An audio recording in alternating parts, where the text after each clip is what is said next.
بسم اللہ الرحمن الرحیم، اللہم صلی علی محمد وعلی محمد۔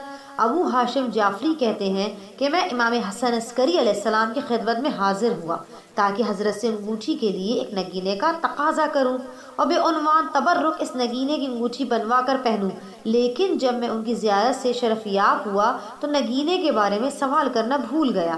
کچھ دیر بعد میں اٹھا اور خدا حافظی کر کے امام علیہ السلام کے محضر مبارک سے چلا ہی تھا کہ امام نے میری طرف ایک انگشتری بڑھائی اور فرمایا، تم صرف نگینے کے خواہش مند تھے مگر ہم تمہیں انگشتری کے ساتھ نگینہ دیتے ہیں، خدا کرے یہ انگشتری تمہارے لیے مبارک ہو۔